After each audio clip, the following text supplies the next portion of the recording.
How you doing, sir? Just fine, thank you. How are you? I'm doing great.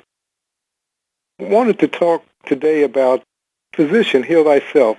You know, a lot of times we're looking outside of ourselves for the help that we need. What would you say to the listener? That's exactly it. They're looking without, and it is within. It is all within first. The without is all secondhand. So it was new only as idea. And the idea that you take about your health, wealth, relationships, that will be what you'll experience. Lovely and of good report, wouldn't you say? I would. So since everything is an ideal, it's important what we give our attention to. Is that correct? That's right. That's right. That's it. What has your attention has your life. What kind of life you living? Well, what has your attention, right? Absolutely. I find that as we're looking at everything that's going on in the world, you know, many people are overwhelmed by what it is that they see. What would you suggest to them? I am overwhelmed. No, actually, look, you're told to be in the world, but not of the world. Of course, if you watch television news all the time, you're going to be peppered with all kinds of nonsense going on in the world. And that interferes with your thinking process. You may not think so, but actually look at how you feel most of the time. And that'll tell you how you think most of the time, wouldn't it? It would. Yeah. I like that you said, look at how you feel most of the time. And it goes back to what you were saying a moment previously about what it is that we're letting into our mindscape. You know, sometimes if I'm watching, let's say, an action movie or some type of thriller, you know, it's funny, I tend to take that, especially if it's late at night, I tend to take the remnants of that into my dream state. Would you agree? Of course you do. Of course you do. And then usually, if it's fearful, it'll be a dream you won't remember. Or you won't want to anyway. But attitude awareness. Just being aware of your attitudes before you go to sleep. Because, you know, you're told not to go to sleep angry. Why? Why would you be told that? Because it interferes with the whole body motion in sleep. You can't change what you think unless you do change what you think. In other words, what is it that you want? Okay, be it now. Stop looking for it on the without. All the help you need is nearer than hands and feet, you're told. So why would you be looking out there for help when it's right with you? He says, I'm with you always. I will never leave you. Omnipresence. That's telling you I'm right here, right now with you. Talk to me. Isn't that what it's telling you? Talk to him? Absolutely. Well, why wouldn't you? See, the thing of it is, most people feel they're unworthy. Well, like I said, get over it. You're not. And Scripture tells you very plainly, no one's worthy. Not one.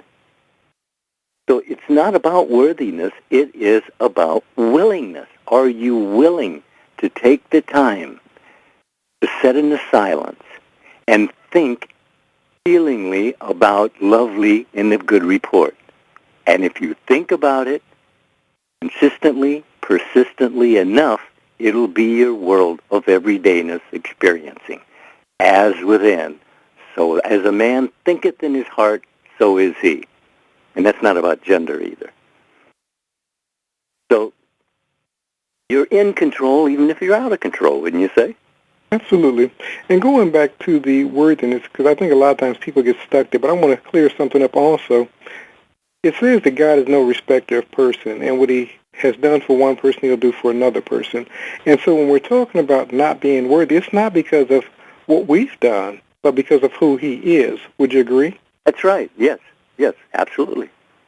Absolutely. Look, you're always on, okay? You may not think you are, but you're always on. What are you thinking about? If you could just ask yourself that question several times a day, you would find that you're either setting yourself up or you're setting yourself free. And you can answer that when you see what you're thinking about, right? Absolutely. So in other words, it's always up to you. What are you doing? What are you feeling? What are you thinking? If it's lovely and a good report, well, fantastic. But if it's not, why not? It's a thought. It doesn't make you do anything. You have to feel what's happening to you all the time.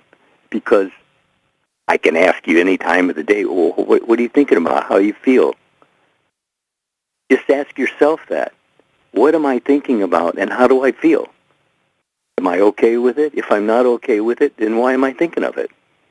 You have to ask yourself these questions. I tell you, it sounds ridiculous when you first start, but you'll find it's very necessary to know what you're allowing yourself to entertain as thought. Wouldn't you say? I would. And speaking of what we entertain as thought, we were talking earlier about watching TV and, of course, going to sleep with that on our mind. You know, and a lot of times we do prayers, for example, before going to sleep, and it's just something that we've memorized and we just quote a scripture, whatever. But what would happen if we took time before going to sleep to literally take a moment to clear our mind and think of lovely and good report just before going to sleep? That can be the prayer. Would you agree? It is a prayer. It actually is a prayer. But so is whatever you're thinking about a prayer. You're praying ceaselessly. So when you're thinking negative, you're praying for it. And your prayer is answered. And you say, well, why me? Why this? Why now? Well, what are you thinking about? That's all you have to ask yourself. What is your thinking patterns? Because they make mindsets, and mindsets operate automatically. And you get in a situation, and the mindset will jump in, and the next thing you know, you're totally confused about everything. It takes patience. That's the one thing all of us do have to overcome is our impatience. And I didn't really think I was that impatient, but actually I was. And I was judgmental. And I would say, well, I'm not judgmental, but I was. But you have to talk to yourself to actually know what you're thinking. You're always wondering what somebody else is thinking. What are you thinking about you? Because that's the life you're living, isn't it? Absolutely. And as you were speaking about judging and looking at others, it's often what we see in others that's really found in ourselves. Would you agree? Yeah, I agree. Yeah, I agree with that one, boy. I've seen several incidences where it just smacked me right upside the head. But you see, the thing of it is, if you're catching yourself, see, that's what you want to be doing. You want to catch yourself in the act of suggesting to yourself nonsense. And you do it constantly. I mean, you couldn't watch television and listen to all those commercials without listening to a lot of nonsense. So you take it in, but it has to be released. You see, if you don't release it almost immediately, then it'll play on your mind, and you'll be upset. That's it. It is frustrating. It is. It's just mind-boggling when you look at the world the way it is right now and wondering, what happened to the good old days when you just picked up the phone and said hello and someone said hello to you? Yeah. Oh, wow. I don't know. What do you think about it? I agree. And I like that you said that catching yourself. If we can begin to catch ourselves thinking what it is, for example, that we don't want to think about, just noticing that and saying, where did that come from, stops the thought. And then at that point, as you stated, the next step would be to release it.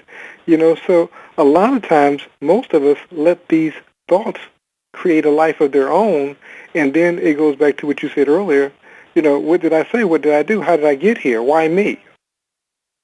That's exactly it. That we allow ourselves to think about what we don't want to experience. Wouldn't you say? I would.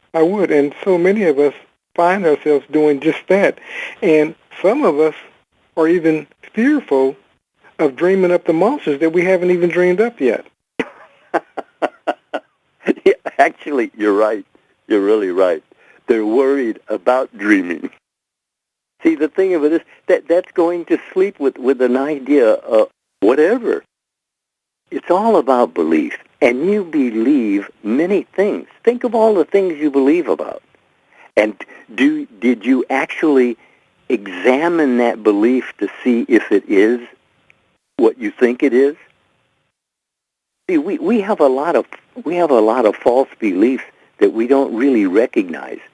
But even the false belief lets you know that you can have a belief. And you can choose the belief. And if you choose better, you'll experience better, wouldn't you say? Absolutely. So it goes back to physician heal thyself. What if we told ourselves that our body is always healing itself, always renewing itself, as opposed to this time of year I always catch a cold? Yeah. That's How would that change our life? Yeah, that's it. Actually, you're changing your life every day because you're changing your mind every day about something. So you're always on the change of being. You know, if we would just order our conversations in line with our desires, we would have them, wouldn't we? We would. Isn't that what we're told? If a man would order his conversations aright, he'd be shown salvation. Salvation is salvation of anything that you want. You get it. Why would you wait? That's what I don't understand. People want better, but they won't actually think better. Isn't that the problem? It is the problem, and it goes back to what you just said a moment ago, ordering our conversations aright. Now, the thing is, the challenge is, most people don't realize that they're, in fact, ordering their conversations. Yeah, really. Yeah. Well, because actually, if your conversations are made up by the thousands of thoughts that pass through, well, that's what you're going to experience. But if you're choosing the ideas you'll focus on, then you're choosing new life. Because you're choosing now where you weren't choosing before. You're just letting it happen. And letting it happen, well, you know, that's being chosen for, and that really doesn't work out too good. I mean, you can put up with it for a long time, but it's always going to be nagging and annoying to you. So just set and order your conversations according to what you desire to be experiencing. And if you'll do so consistently, persistently, it's yours. It says, if you order your conversations right, what's right? Well, what's right for you? What do you want? Because it's what you want, that's the problem. Wanting it. You're told, be it now. And now is the only time there is. This day. Choose this day, now. And you are doing so. But doing what? Choosing what? Expecting what? Because it's what you expect is what you get. That's the statement that kind of nails it down, doesn't it? It does. What you expect is what you get. And it's funny that you mentioned that. I was corresponding with a lady in India, and we were talking about one of Neville's talk, the state of John the Baptist, and basically Neville was talking about moving from the state of being religious to understanding that you are Christ. And a lot of times I went through that state when I, years ago, when I started really delving into the Word of God. I wanted to be, as it were, holy. So I thought holiness came in a whole bunch of acts and didn't realize that I was already holy, but I just needed to become aware of who it was that I am. You understand? Yeah, that's all it is to all of us. You just have to feel who you are. I mean, that's what you're doing. You're actually giving a testimony of yourself morning, noon, and night to yourself. if you feel down, it's you who's putting you down. If someone else is putting you down, that's the world. In other words, you're told to be in the world, but not to be of the world. And you have a choice. Always have a choice. Choose this day. So just start choosing better. I mean, you can do that. You can choose better. I mean, better than whatever you're doing, you can choose better. I don't care if you're even rich. You can still choose better, can't you? You can. I mean that's all there is to it. Just choosing better and believing it. Look, you can believe anything if you want to. I mean, look how many people believe nonsense and actually operate on it and suffer the consequences of it and still don't get it. They'll turn right around and set themselves up again because as you think, you are, you do, you have, you be. And you are being something all the time, but did you choose it? That's the question. Are you choosing your life, or are you just accepting it as it's ongoing? That's the question, isn't it? It is the question. And you mentioned just a moment ago about other people putting us down. Again, when we take on those thoughts of other people, we're allowing them to choose for us. Would you agree? Yeah, absolutely. If you really want to see how you can be persecuted, just start teaching what we're teaching. People get angry. I mean, you're trying to give them their own message, and they get angry. Why is that? Are they really that twisted in their own mind that they can't focus on something that would actually benefit them every day of their life? Contemplation, meditation, we've talked about that, and that's your happy highway right there. You want to be on the track. That's being on track. Happy, lovely, and a good report, because this is God's world. You understand? There's only God. Why wouldn't you just accept that? There is only, he's all things to all. Whatever, all things to all. And if he didn't do it, it wasn't done. So God is in charge, although he doesn't realize what's going on, because he gave you choose this day, and he's not questioning you. Subconscious is not questioning you. It's only building your world according to as you think you are. Isn't that it, the story? That is the story. You know, you asked the question, why do people get upset when they hear these truths? The truth of the matter is, it's a hard pill to swallow. And I recall many years ago, somebody had told me to be mindful of the words that I was speaking at that time. And I said, so you mean the guy can't tell the difference if I'm joking or if I'm telling the truth? And it goes back to what Neville used to say, there is no fiction, and subconscious mind can't take a joke. Would you agree? It's all real. Not reality, but it's all real. See, that's the separation there. It's real enough for the drama man. Like you say, this desk is solid, but any scientist is going to tell you it's not solid, but it's solid enough for the drama man. And that's these things that we're facing every day are things we have created. They're our cause. We are the cause of whatever's happening to us. It's an as within, so without drama. And if you don't realize that, then you just go stumbling around the world looking for the things that you need and want.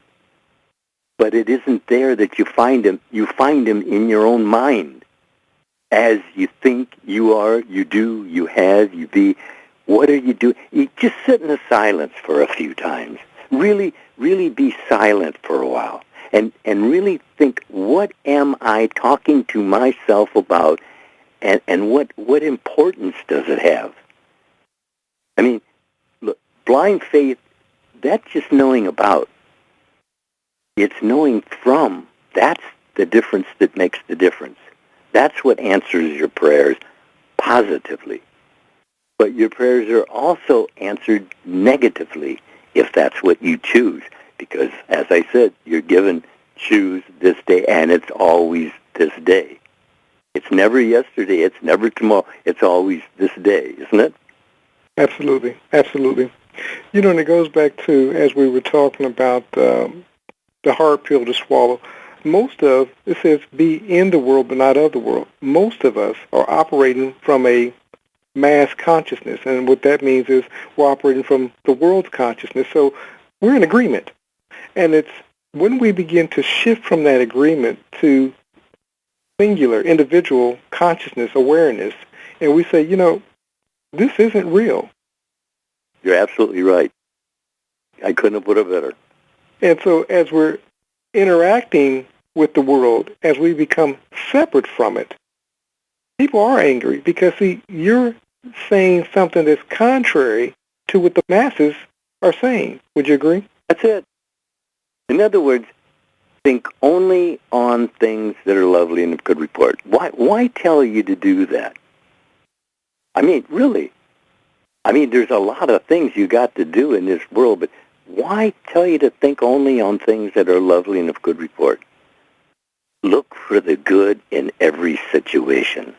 If you start doing that, you'll get in the habit of looking for the good rather than for the negative. And you know, what does the news give you every day? All the garbage that society is putting together, and they give that to you with exuberance. The rest of it it's something else that's just happening. But you have to be aware to distinguish what it is you're allowing yourself to think. It's what you think about you that really matters, because that's what you're going to experience, what you think about you. So if you can change that to any degree, you'll be happy you do so, wouldn't you say? Absolutely. And what I find with many of us, all of us at one point or another, we're addicted to the drama man. So when we begin to release the drama, we start having withdrawal. We start experiencing trauma. We start experiencing pain. We start experiencing upset. And we're like, I'm trying to do something different. Why am I experiencing this? And the truth of the matter is we're experiencing this because we're actually having withdrawal symptoms, as it were, from the world. Would you agree? Yes, I would. I'd agree with that 100%. As you think, you are. And that's it. I mean, it's very simple. If you'll remember it and you'll occupy your time with it, especially if you go sit in the silence. In the silence, that's where the magic is. If you use it wisely, that is. I'm not talking about sitting and worrying about something that's creative also. I think you should know that is absolutely creative as a positive, because there's no distinction between good and evil as far as believing, because you're only operating one power, and that's the power you're operating, God's power, because He already gave you. It's not something you're waiting for. You already have it. Choose wisely what you're thinking and feeling, what you're suggesting to yourself. And we're told very plainly not to imagine mischievous imaginings, because they're just as creative in your world of experiences. That's the point you want to realize, that what you're thinking about, you're creating. Not actually creating, you're choosing from creating. In other words, you're creatively choosing. That's it, isn't it? It is. You know, and speaking of the negative imaginings, when you begin to release them, things for a moment, as Neville's often said, when people get ready to experience life change or a job change or a relationship change, all of a sudden something bad seems to come into their lives. And it's really that it's nothing bad, but our perception of the change appears to us at the moment to be bad. And when we look back on that change in the future, we say that was the best thing that ever happened to me. Would you agree? That's it. In other words, you're told to let go and let God. If you truly are letting go and letting God, God knows what you should be doing and how to be doing it and with what attitude to be doing it. See, we were told, choose this day. But we can choose to let go and let God, can we not? We can. So if you're having a big problem, especially like with health or something, and you're told, physician, heal thyself, the physician is with you, right with you, but he needs your permission to help you. See, as I said, when Jesus was walking down the fairway there, and there were people lined up, health, withered, crippled, lame, whatever, and he didn't do anything for any of them because they didn't ask. They didn't believe. Because that's the first question he'd ask someone, do you believe I can do this thing?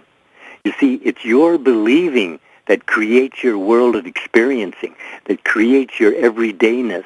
What do you believe? And why do you believe it? Did you check it out for yourself? Or did you just accept it as hearsay and just go along with what's going on?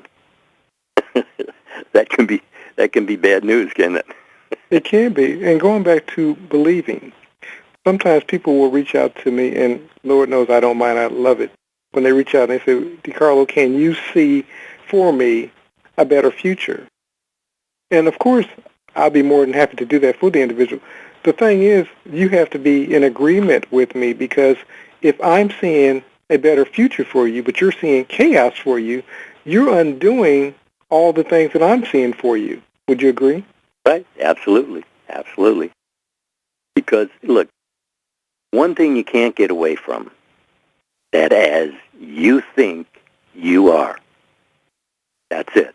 That's your world of experiencing every day, as you think you are. So if you correct your thinking, in other words, like you're told to do, order your conversations aright. And that's aright according to what you desire, not what the world thinks. As I said, you're in the world, but you're not to be of the world, because you're to be in control. You see, if you're of the world, then you're no longer in control. You're being told what to do, and that's unacceptable in many, many ways. I wouldn't even want to go into express, but that is what is happening. You're choosing, whether you're aware you're choosing or not. But what are you choosing? That's the question, isn't it? It is. And I like that you spoke of a right. And a right was according to the individual's perspective of what a right is, not the world's, not even religious perspective of what a right is. You have to choose what it is that you want to manifest, create. And I say create, but everything, as Mr. Lindell has said earlier, has already been created. So what you're choosing from in creation, in the store of creation, we'll say it that way for the moment. So, but it's up to you to choose, will I choose health, will I choose illness?